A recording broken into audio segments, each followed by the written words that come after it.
Hello everyone! So today we are going to be drawing a colour wheel, but we are only going to be using food colouring in blue, yellow and red, so just the primary colours. So I've just drawn very quickly a circle that is just in white oil pastel, but if you just have white wax crayon or even a candle, you could use that too. It just forms a sort of a barrier so that the ink or food colouring doesn't all flow out. But you could do it just with a pencil as a simple guideline as well. So go and grab some food colouring, or if you don't have that, you could use watercolour paints just in the 3 primary colours. So I'm going to start here by just wetting the paper a bit, and now I'm adding some blue. So you can see it's really flowing, and it's just resisting a little bit on the edge from where that crayon was. You want your paper to be really nice and wet for this so that it really melts and flows into the next colour. So we have blue, and I'm just getting my yellow ready. I'm mixing all of these food colourings with about equal parts water in small dishes beforehand so that they're nice and watery before I add them to my colour wheel. So you want to leave a space between your blue and your yellow. You don't want them to be touching, because between the 2 colours they are going to mix and form a secondary colour. They'll be making green when they meet together in the middle. So I'm just going to get this wedge of yellow all filled in. Lots and lots of colour, so there's plenty of dye to mix in the middle. And then I'm just wetting my paper a little bit beforehand, and I've just got a pipette ready loaded up with red. And you can see that's really just flowing into the water that I've already put on there. And I'm just spreading this out to make a nice wedge. Now you can see they're roughly equal, but they're not perfect, and I haven't measured these at all, but that's absolutely fine. You don't need to worry about any of that. We want this colour wheel to look nice and wet and like it's all melting in together. So it really doesn't matter how precise we are with this. Now I'm going to wet the middle section here between the red and the yellow, and I'm just gently teasing the colour in to that wet area in the middle.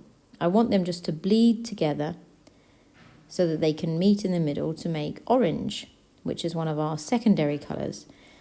So when they start to meet, they will start to make orange. You probably need to use more yellow here and a bit less red, because red is much darker than yellow. I probably used a bit too much to start with. And look how they're all just creeping together. I'm just going to gently tease them a little bit till they meet with my brush. And I'm just going to leave them to do their own thing for a minute while I start to add blue over here. Now I actually haven't sped this video up at all. This whole project took me, I think it was 5.5 minutes. So it's a really quick and easy project to do, but you can take a bit more time. And look here, so the blue is just edging over towards the yellow, and they are starting to make green. I'm adding a bit more blue because my original blue wedge of colour is starting to dry out just a little bit. So I want to make sure there's plenty of ink to just mix with the yellow over there. So go easy with your blue and your red, because they're such dark colours. You can have a lot of yellow. It won't overpower anything. I'm just removing some of that red there with a tissue because it's just moved on a bit too far into my yellow section.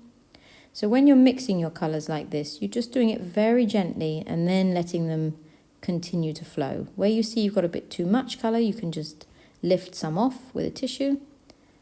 So that was getting a bit too red, and I really wanted the yellow to show through so we had proper orange. So I lifted a little bit off there.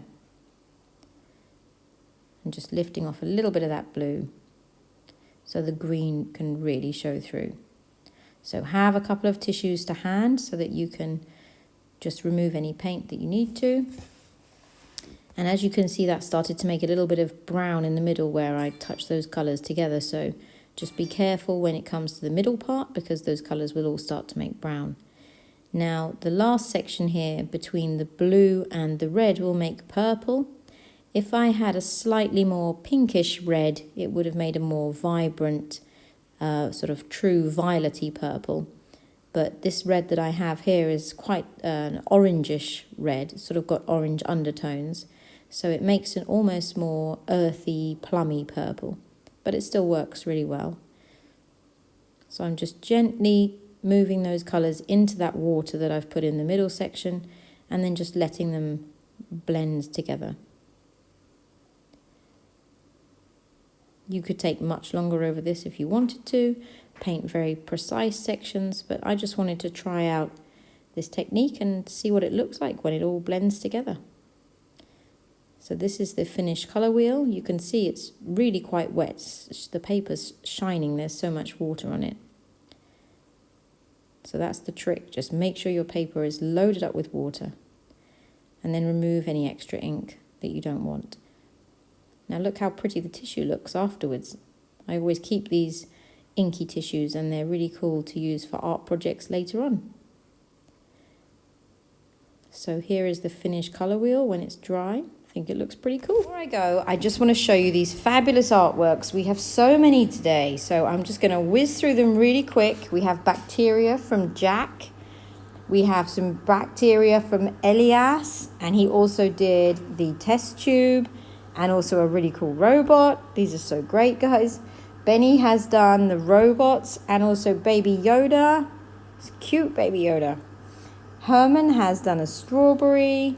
Nico did the robots, and so did his brother Alex. Logan did this really cool robot. This is a quarantine police robot. Nico tried the test tubes, and so did Alex. These are just so great. This is Herman's Mexican heart. And Lintia and Steen and Verla, they're all siblings. Oh, and Mum and Dad. How cool is that? There's a whole family of robots there. That's amazing.